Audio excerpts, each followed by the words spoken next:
Good morning, student. I am your EV teacher Nilima Sharma, representing MB International School. I am going to teach you chapter 12, First Aid. So open your book and take out page number 72. Yes, first है आपका topic first aid. तो first aid क्या होती है? First aid वह service होती है जो हम डॉक्टर किसी इंजर्ड या सिक पर्सन को डॉक्टर के आने से पहले देते हैं। तो हम किस किस कंडीशन में किस तरह से फर्स्ट एड देना चाहिए उसके बारे में इस चैप्टर में डिस्क्राइब किया है। First aid may be described as the medical assistance given to an injured or sick person for immediate relief. Yes, first aid को कैसे हम डिस्क्राइब कर सकते हैं, कैसे बता सकते हैं कि एक मेडिकल असिस्टेंस मीन्स हेल्प। ये एक मेडिकल हेल्प है जो कि इंजर्ड मीन्स चोट लगे या सिक पर्सन या बीमार पर्सन को इमीडिएटली रिलीफ के लिए दी जाती है ना। अगर डॉक्टर नहीं आता तो उससे पहले दी जाने वाली मेडिकल सर्विस को या मेडिकल असिस्टेंस यानी हेल्प को हम क्या बोलते हैं? First aid. In everyday life, accident may happen due to a variety of reasons. Some of these emergency situation and the first aid to be administered then are given below. तो हमारी life में कुछ ना कुछ कारण से कुछ ना कुछ एक्सीडेंट होते हैं। हर एक दिन कुछ ना कुछ घटित होता रहता है हमारे इसमें, हमारे नेबरहुड में या हमारी लाइफ में। उसमें से कुछ ऐसी सिचुएशन होती हैं, कुछ इमरजेंसी सिचुएशन होती है, तो हमें किस तरह से फर्स्ट एड दिया जाना चाहिए, किस कंडीशन में किस तरह से फर्स्ट एड दिया जाना चाहिए, उसके बारे में हम अब डिस्क्राइब करेंगे। नाउ फर्स्ट है हमारा fire. Fire is the cause of mass accident. जो फायर होता है वो बहुत एक्सीडेंट होने का एक मोस्ट का रीज़न है। If a person cloth catch fire immediately throw a rug or blanket over the person and wrap it around him tightly. This will put out the flames by shutting out the oxygen supply. Take the person to the hospital immediately.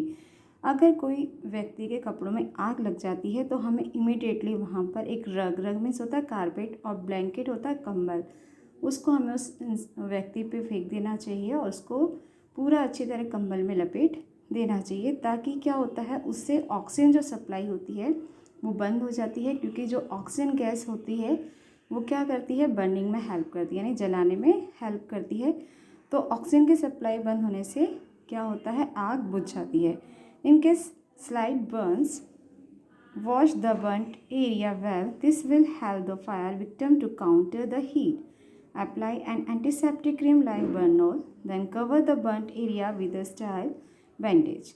The bandage should be loosely tied so that it does not hurt the victim. Loose fluffy cotton should not be used as it may irritate the skin. Observe the area for about a week for sign of infection. In case of swelling, reddening or oozing, take the victim to a doctor. अगर कोई व्यक्ति थोड़ा सा जल जाता है तो हमें उस जले हुए स्थान को क्या करना चाहिए, अच्छी तरह वॉश करना चाहिए। उसके बाद हमें उस फायर विक्टिम मीन्स जो इंजर्ड पर्सन है उसको क्या करना चाहिए। ऐसा करने से क्या होता है, जो उसको हीट लगती है, जो आग लगने से हीट होती है वो कम हो जाती है। और उसके बाद उस पर Burnol, antiseptic cream Burnol apply करनी चाहिए। और उस एरिए को क्या करना चाहिए, हमें जो स्टेराइल बैंडेज होती है यानी प्योर जो होती है इसमें जर्मलेस यानी जिसमें जर्म ना हो, उससे उसको कवर कर देना चाहिए। लेकिन हमें ध्यान रखना चाहिए कि ना तो बैंडेज क्या हो बहुत लूज़ हो, उसको इरिटेट ना करे उस एरिए को, और ना ही इतनी टाइट हो कि उससे क्या हो, उस इंजर्ड पर्सन को हर्ट हो। इसके बाद हमें उस एरिए को 1 वीक तक ऑब्ज़र्व करना चाहिए, चेक करते रहना चाहिए कि उसमें कोई इन्फेक्शन या उसमें स्वेलिंग या रेडनिंग, ऑजनिंग यानी कोई सब्सटेंस बाहर रिस्क नहीं आ रहा है। अगर ऐसा हमें लगता है तो हमें उस विक्टिम को इमीडिएटली क्या करना चाहिए, डॉक्टर के ले जाना चाहिए ताकि इन्फेक्शन आगे ना बढ़े। Now second, fracture. Children tend to fall down while playing. If after the fall the child or adult has a severe pain followed by rapid swelling of the area, then in all likelihood it is a fracture. A fracture is a broken bones. It is to be treated immediately. Send for a doctor. While waiting for a doctor, take the following precaution. बच्चे क्या होता है खेलते वक्त गिर जाते हैं, या कई बार बड़े एडल्ट यानी बड़े भी गिर जाते हैं और उन्हें कुछ ज़्यादा दर्द हो, या उनके जो गिरने के बाद उनके अगर उस एरिया में स्वेलिंग आए तो ये फ्रैक्चर के जैसा हो सकता है।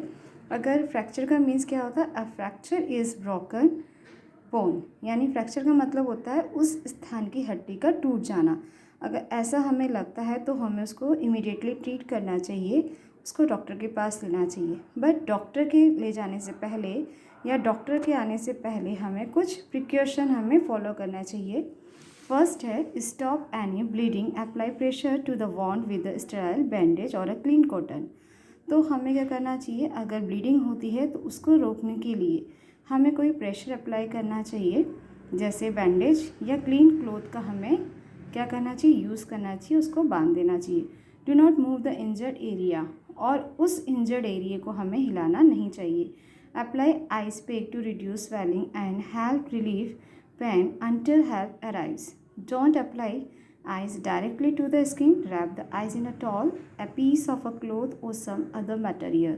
In case of a sprain, the affected area should be tightly wrapped with a bandage. Yes, अगर हमें क्या होना चाहिए, उस स्वेलिंग को रिड्यूस करने के लिए क्या करना चाहिए, आइस पैक का यूज़ करना चाहिए। और उस आइस पैक को क्या करना चाहिए, डायरेक्टली स्किन पे टच नहीं होनी चाहिए। उसको पहले हम किसी टॉल में या साफ़ कपड़े में या किसी चीज़ में, पहले पॉलीथीन में साफ़ जो होनी चाहिए उसमें पहले रख के आइस को, फिर उसके स्वेलिंग एरिया पे क्या करना चाहिए, उसको यूज़ करना चाहिए। अगर मोच आती है तो उस अफेक्टेड एरिया को क्या करना चाहिए, टाइटली रैप्ड करना चाहिए बैंडेज से, यानी बांध देना चाहिए। नाउ स्नेक बाइट, यानी सांप का काटना। Snake bites could be dangerous, calm down the victim and send for a doctor. While waiting for medical help, taken the following precaution. Wash the bite with soap and water. Do not move the bitten area and keep it lower than the hurt level. तो अगर जो snack को अगर काटता है तो ये बहुत डेंजरस होता है। इसमें क्या करना चाहिए, जो विक्टिम होता है यानी जो इंजर्ड पर्सन होता है उसको काम डाउन, शांति से काम लेना चाहिए, उसको डॉक्टर के ले जाना चाहिए। और डॉक्टर के आने से पहले हमें कुछ मेडिकल हेल्प दी जानी चाहिए। फर्स्ट है, हम उस जो बाइट एरिया को है, बिटन एरिया जो है यानी जहाँ पर सांप काटा, उसको अच्छी तरह पानी से और साबुन से धोएं। इसके बाद उसको बिटन एरिया को मूव नहीं करें और उसको क्या करें, keep it lower than the heart level, यानी क्या करें, हम उस एरिया को क्या करें, उस एरिया को हम जहाँ पर सांप काटा उसको हम मूव नहीं करना चाहिए और उसको हर्ट लेवल से नीचे रखना चाहिए। Cover the area with a clean cool cloth to minimize swelling and discomfort. और उस एरिया को हमें क्लीन क्लोथ और कूल ठंडे और साफ़ कपड़े से क्या करना चाहिए, बांध देना चाहिए, रैप कर देना चाहिए, ताकि क्या हो, उसको डिस्कम्फर्ट ना लगे और स्वेलिंग भी कम हो। Wrap a bandage 2 or 4 inches about the bite. अगर जहाँ पर सांप ने काटा है या किसी काटा है तो उससे क्या करें, उसको 2 या 4 इंचेस उसके अबव यानी ऊपर उसको क्या करें, बांधें, to help slow the movement of poison in the body, ताकि उस पॉइजन का मूवमेंट पूरी बॉडी में ना हो। In case of being bitten by any other animal such as a dog, cat और monkey, it is best to take the victim to a doctor as early as possible. अगर ऐसा case होता है कि जिसमें किसी व्यक्ति को डॉग ने या कैट या मंकी ने काट दिया हो, तो सबसे बेस्ट तरीका है कि उस विक्टिम को डॉक्टर के ले जाए जितना जल्दी हो सके, और हो सके तो उसको वैक्सीनेशन दे, जो आपने प्रीवियस चैप्टर में पढ़ा था, रेबीज़, ताकि रेबीज़ जैसी बीमारी उसको ना हो। इलेक्ट्रिक शॉक, इलेक्ट्रिक शॉक माने करंट लगना। Electric shock could be fatal in case of an electric shock. First switch off the main power supply. If the person suffers from burn, cover the affected area with a sterile bandage. A clean cloth could also be used. In case the shock is severe, immediately rush the victim to the hospital. You should be very careful while handling electric gadget. Don't touch them with wet hand. Also wear rubber soles, shoes or slipper while handling them. तो क्या होता है, electric shock जो होता है यानी current लगना कई बार बहुत क्या होता है, घातक हो सकता है। फैटल मीन्स डेडली मीन्स घातक। अगर ऐसी कंडीशन हो जब किसी को इलेक्ट्रिक शॉक लग गया हो, तो सबसे पहले हमें जो मेन पावर सप्लाई होता है उसको स्विच ऑफ कर देना चाहिए। अगर पर्सन जल जाता है तो उस अफेक्टेड एरिया को हमें बैंडेज से कवर करना चाहिए या किसी क्लीन क्लोथ का यूज़ करना चाहिए। अगर शॉक ज़्यादा हो तो इमीडिएटली हमें उसको ज़्यादा करंट लग गया तो इमीडिएटली उसको डॉक्टर को ले जाना चाहिए। और उसको क्या करना चाहिए, बहुत ही जो इलेक्ट्रिक गैजेट होते हैं यानी हमारे जो स्विचेस हैं, फ़ैन वगैरह, जिससे या जो भी इलेक्ट्रिक गैजेट है तो उसको हमें केयरफुली क्या करना चाहिए, यूज़ करना चाहिए। हमें उनको गीले हाथों से नहीं छूना चाहिए। और जब भी हम क्या करें, जब भी इलेक्ट्रिक गैजेट का यूज़ करें तो हमें हमेशा रबर सोल या शूज़ यानी जिसमें रबर लगा हो या स्लीपर पहन के हमें उसको मतलब क्या करना चाहिए, यूज़ करना चाहिए। ओके। नाउ हीट स्ट्रोक माने जो सनलाइट होती है उससे जल जाना, उससे बर्न होना। Due to over expose to the sun a person may experience heat stroke और डिहाइड्रेशन। कभी कभी धूप में ज़्यादा रहने से या सनलाइट में ज़्यादा रहने से क्या होता है, किसी व्यक्ति को क्या होता है, हीट स्ट्रोक या डिहाइड्रेशन। डिहाइड्रेशन मीन्स होता है वाटर की कमी। अगर ऐसा केस होता है, in this case there is excessive loss of water from the body, the person may vomit also. Put the person in a cool place, give him lots of oral rehydration solution ORS at regular interval. If ORS not available, then add 2 tablespoons of sugar and a pinch of common salt of 1 glass of water and give it to the patient. तो ज़्यादा धूप पीने से कई बार क्या होता है, dehydration की हमें क्या होती है, प्रॉब्लम हो जाती है। डिहाइड्रेशन में हमारी बॉडी में क्या होता है, वाटर क्या होता है, ज़्यादा निकलता है, रिलीज़ हो जाता है, तो हमें पानी की कमी होती है। अगर ऐसी कंडीशन होती है तो उसमें पेशेंट को वॉमिट भी हो सकती है, यानी उसको उल्टियाँ भी हो सकती है। ऐसी कंडीशन में ऐसे विक्टिम को क्या करना चाहिए, कूल प्लेस यानी ठंडे स्थान में रखना चाहिए। उसको रिहाइड्रेशन सॉल्यूशन यानी ORS, आपने सुना होगा ORS का रेगुलर उसको करना चाहिए, सॉल्यूशन देना चाहिए। एक निश्चित समय के बाद उसको देते रहना चाहिए। अगर ORS अवेलेबल नहीं होता तो हमें क्या करना चाहिए, हमें शुगर 2 स्पून शुगर और उसमें एक पिंच यानी एक चुटकी नमक डालकर एक वाटर में डिज़ोल्व करके पेशेंट को देना चाहिए, ताकि उसको क्या हो, उसकी बॉडी में किसकी कमी ना हो, वाटर की कमी ना हो। Now mobile dispensaries, fact wise देखेंगे आप, यहाँ mobile dispensary are vans carrying medical and doctors to remote areas. They are a great help to people needing medical help in remote areas. The train Lifeline Express is a mobile hospital. It is called the hospital on wheels. जो mobile dispensary, अब आपसे पूछा जाए mobile dispensary क्या होती है, तो mobile dispensary क्या है, एक ऐसी वैन होती है जिसमें सारे मेडिकल क्या होती है, फैसिलिटी होती है, जो दूर के व्यक्तियों को उससे क्या दी जाती है, मेडिकल ट्रीटमेंट दिया जाता है। इसी तरह एक ट्रेन भी होती है जिसको हम बोलते हैं मोबाइल हॉस्पिटल। ये भी क्या, इसको बोलते हैं हम हॉस्पिटल ऑन व्हील्स, इसको हम कहते हैं hospital on wheels. Okay. Now community health, for a community to be healthy every individual has to be healthy. Okay.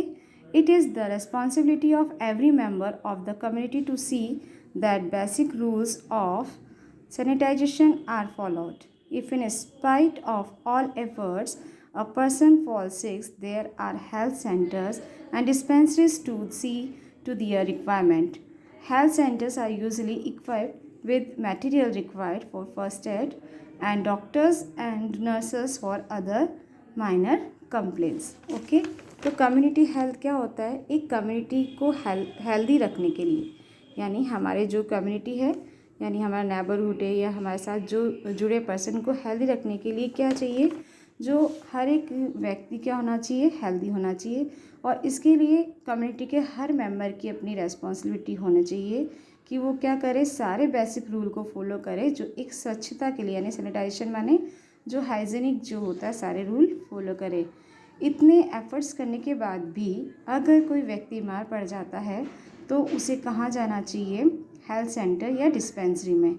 अब हेल्थ सेंटर्स क्या होते हैं, वहाँ पर मतलब होता उपकरण, वहाँ पर सारे मटेरियल्स रिक्वायर्ड होते हैं जो फर्स्ट एड के लिए रिक्वायर्ड होते हैं। और डॉक्टर्स और नर्स भी क्या होती है, वहाँ पर होती हैं, जो माइनर कंप्लेंट्स यानी छोटी मोटी बीमारियों या छोटी मोटी इंजर्ड के लिए क्या होती है, हमेशा प्रेजेंट रहती हैं। Beside health centres there are community health volunteers who would gladly help anyone who is in need of their services. They are trained in administering first aid. Everyone should try and become a voluntary to help the community. No community can survive without the cooperation of all its members. इसके अलावा health centre में क्या होता है, वहाँ पर वॉलंटरीज means ऐसे व्यक्ति जो फ्री में अपनी क्या कर देते हैं, सर्विस देते हैं. वो हमेशा क्या करते हैं, तैयार रहते हैं उस व्यक्ति की किसी भी इंजर्ड पर्सन की हेल्प करने के लिए तैयार रहते हैं. उन्हें पहले क्या किया जाता है, ट्रेन किया जाता है.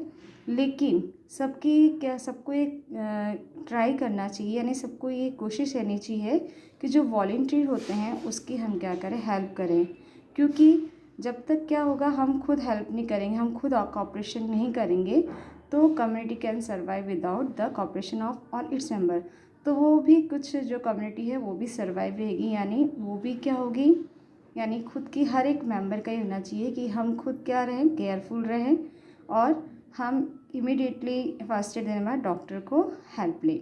So your chapter is completed. Okay, book work and question answer will be sent as a PDF. Okay, thank you. Have a nice day.